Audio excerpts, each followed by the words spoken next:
So hello friends, welcome to Kumar's classroom, and I hope that your preparation is going on full swing.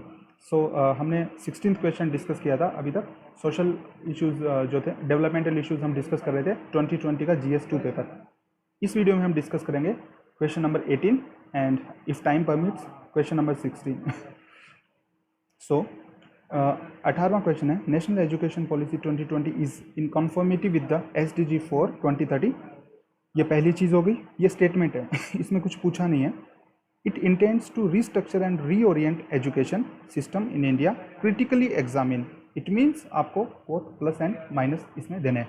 Okay, so 3 part हो गए question के। पहला, conformity with the SDG, तो ये आपको substantiate करना है क्योंकि इसमें स्टेटमेंट दिया। दूसरा, रीस्ट्रक्चर। तीसरा मतलब रीस्ट्रक्चर एंड रीओरिएंट एक साथ कर सकते हो, तो ये दूसरा पॉइंट हो गया। और क्रिटिकली एग्जामिन मीन्स आपको डेफिनेटली नेगेटिव साइड भी देना है। Okay, so let's move. As an introduction you can just write that education is most powerful weapon which you can use to change the world. अब ये है कि यार 10 number के क्वेश्चन में आप ये कोट वोट अवॉइड कर सकते हो, ठीक है, इतना स्कोप नहीं होता। अगर यही क्वेश्चन 15 नंबर में हो, 3 पेज हो, तो एक कोट लिख सकते हो छोटा सा। 10 नंबर के क्वेश्चन में आपको इंट्रो का टाइम ही नहीं मिल पाता है, तो आप कोट्स कहाँ से लिखोगे, ठीक है।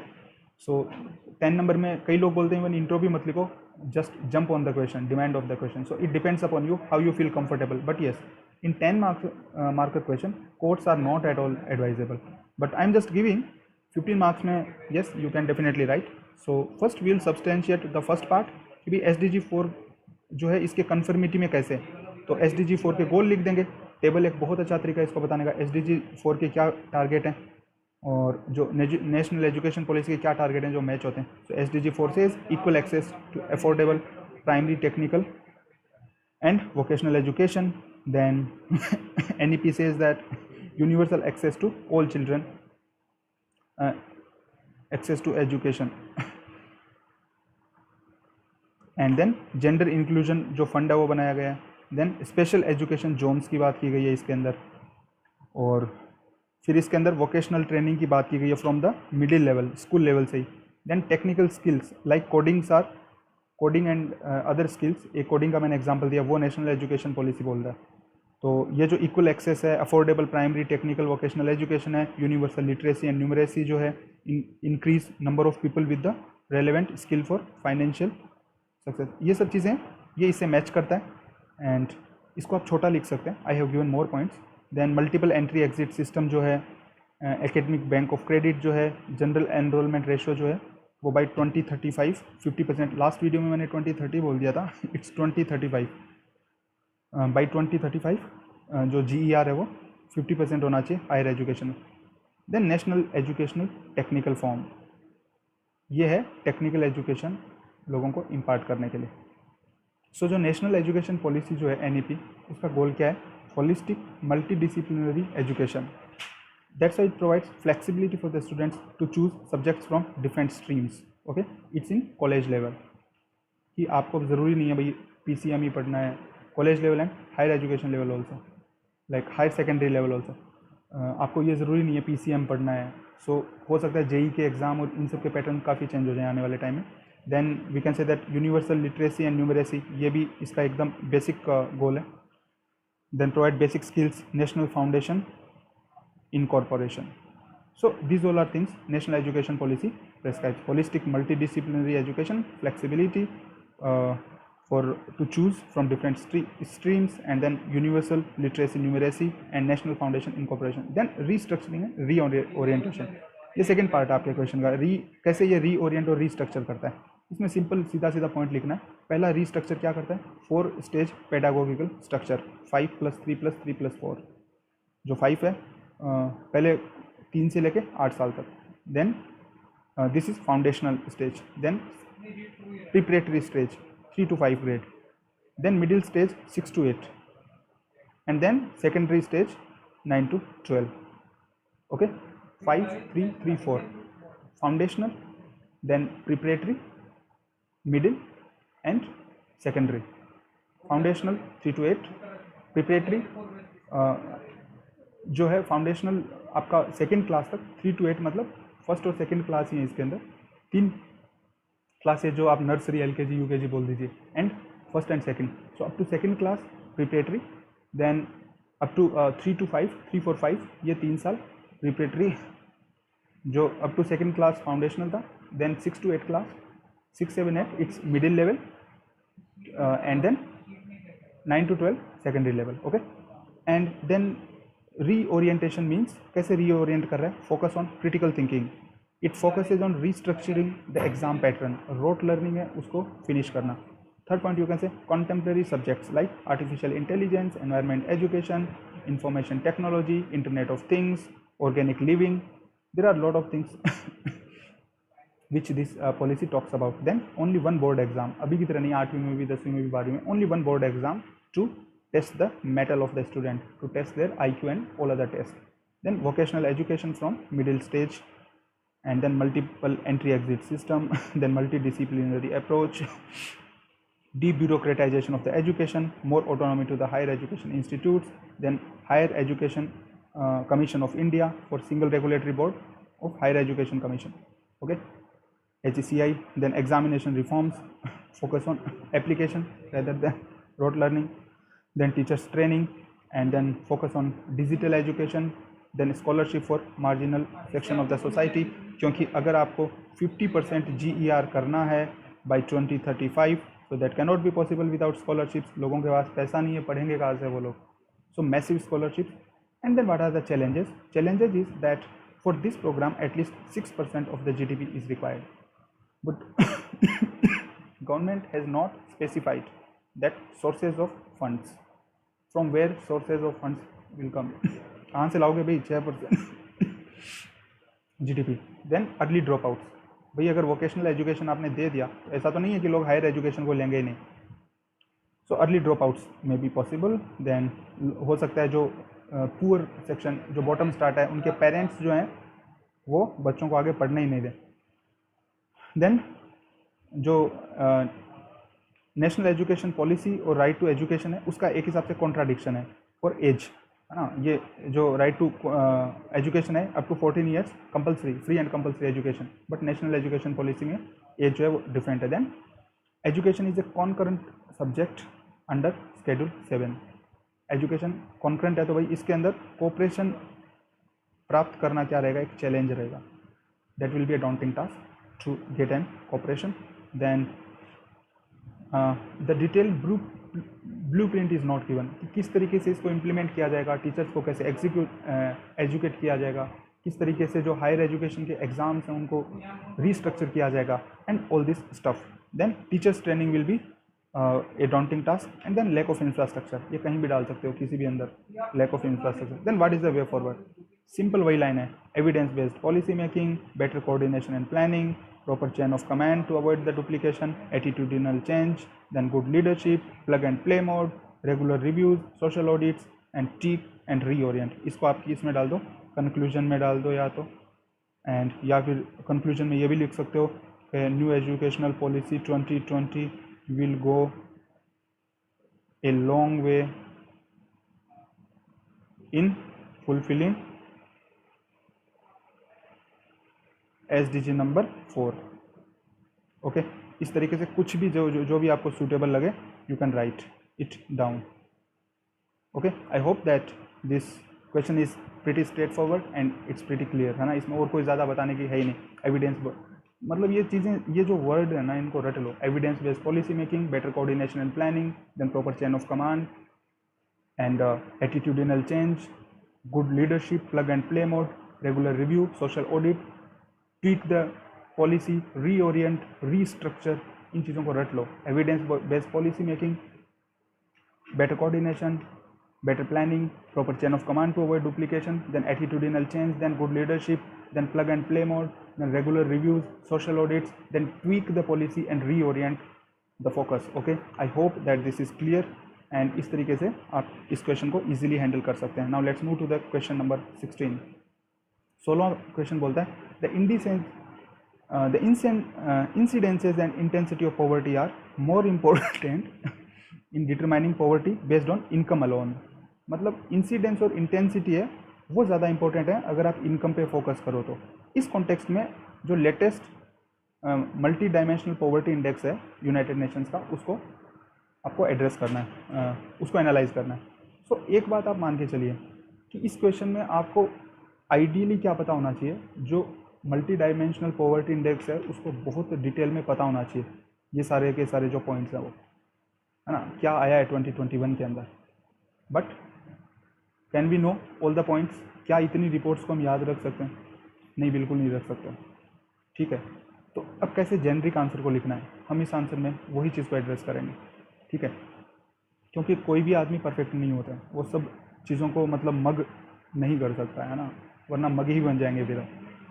सो then let's move to the question and we can start. इसमें एक चीज़ एकदम क्लियर है कि जब मल्टी डायमेंशनल पॉवर्टी इंडेक्स है तो कहीं ना कहीं उसका भाव जो है वो ये है क्वेश्चन के अंदर कि भाई अकेला जो इनकम का जो मेथड है पॉवर्टी को आप पता लगाने में कर रहे हो वो सफिशिएंट नहीं है, वो सही नहीं है।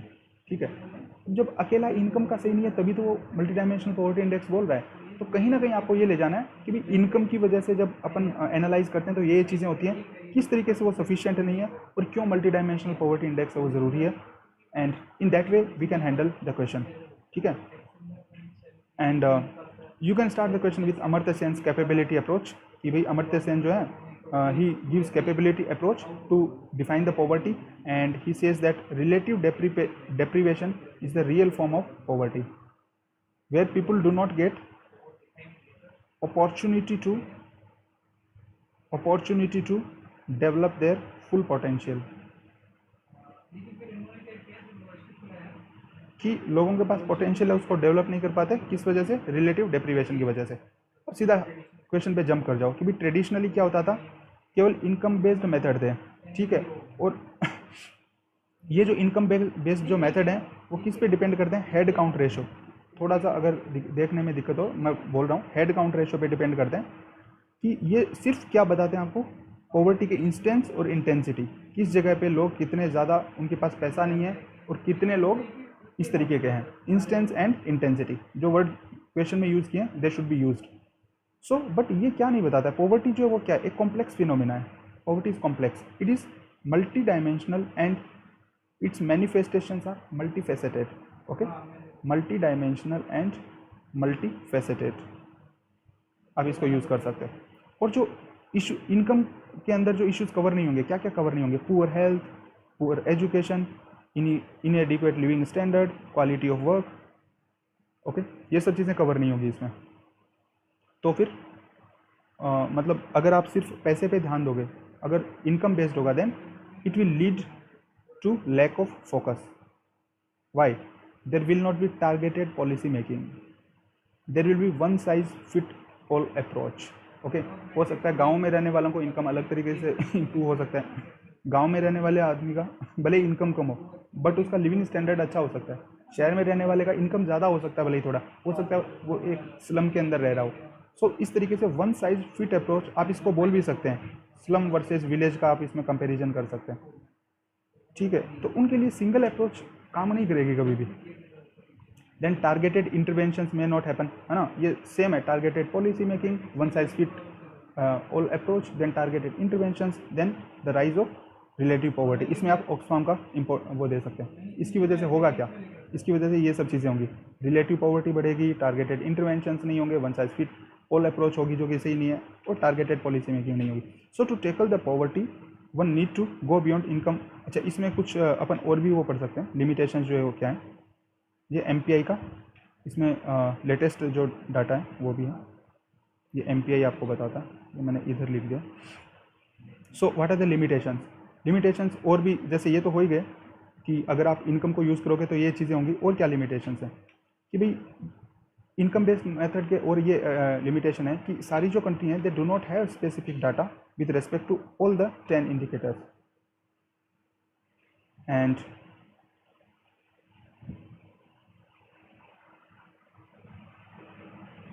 Okay sorry I just mixed both of them.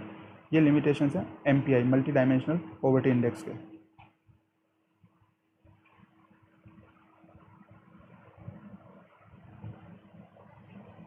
Yes, these are limitations of MPI. I'm sorry for that. These are the limitations of income based approach जो हमने अभी तक पढ़ा, जो targeted policy, one size fit all approach, targeted intervention, relative poverty, and now we will move to MPI, क्योंकि question में specifically mention किया है in this context analyse United Nations multi dimensional poverty index. So इसके लिए सबसे पहले आप simple, मैंने चार्ट ही बना दिया, ज़्यादा एक्सप्लेन नहीं किया। तो वो क्या क्या चीज़ें, 3 चीज़ों पे फोकस करता है MPI जो है, हेल्थ पे, एजुकेशन पे और स्टैंडर्ड ऑफ लिविंग पे। ठीक है, हेल्थ के अंदर न्यूट्रिशन और चाइल्ड मोर्टेलिटी, सिंपल सी बात है। न्यूट्रिशन आपको क्या बताता है, स्टंटिंग एंड वेस्टिंग। ठीक है, हेल्थ पे, health, nutrition, stunting, wasting, child mortality, education, year of schooling and school attendance, year of schooling, school attendance.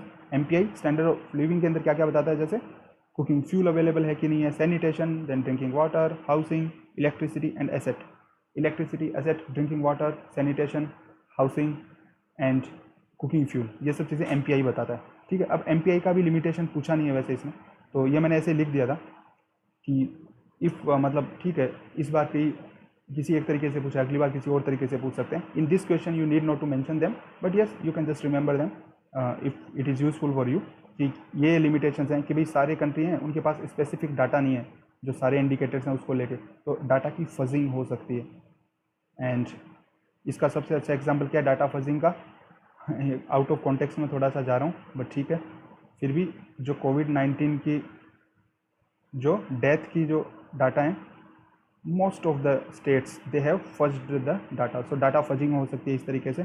And जो क्रेडिबिलिटी है डाटा की, है ना, ये भी सेम कोविड-19 का एग्जांपल हम दे सकते हैं कि क्रेडिबिलिटी डाटा की है वो काफ़ी क्वेश्चनेबल है। Then intra household inequalities है, वो MPI कवर नहीं करता है। इंट्रा हाउस होल्ड क्या इनइक्वलिटी है, gender based inequalities and within the like brothers and different kind of discriminations. Then fourth one, do not focus on capability, input output approach, जो कि अमर्त्य सेन ने दिया था। कहीं कैपेबिलिटी की कोई बात नहीं आती इसके अंदर, वो आपको हेल्थ एजुकेशन 3 चीज़ों में डिवाइड कर देते हैं, health, education and standard of living, that's it. Capability nobody talks about मतलब हो सकता है कोई किसी को कोई हाथ नहीं है, पैर नहीं है, it do not talk about all those kind of things. So ये लेटेस्ट डाटा है, क्योंकि इसने पूछा है लेटेस्ट MPI रिपोर्ट। सो अब इस लेटेस्ट के अंदर क्या है, यहाँ पे आपको क्या लगाना है, दिमाग लगाना है। ठीक है, यहाँ पे आपको ऐसे जनरल डाटा लिखने हैं जो एग्जामिनर को पता हो, सही हो। अब भाई मैंने भी नहीं पढ़ा है ना, मैंने MPI नहीं पढ़ा, ये डाटा मैं सिर्फ लिख रहा हूँ। क्यों लिख रहा हूँ, क्योंकि आपको पता होगा कि ये चीज़ें सही है। फॉर एग्जाम्पल, अब इसको बोलते हैं कैसे दिमाग भिड़ाया जाता है मेंस के अंदर। सिंपल पहली चीज़ याद रखो, आपको पता है कि भाई रूरल एरियाज़ के अंदर पॉवर्टी ज़्यादा होगी कि नहीं होगी, होगी ना, तो सिंपल लिखो higher poverty is higher in rural areas. Then majority of the जो साउथ एशिया और सहारा है वो they cover more than 80% of the poverty, right.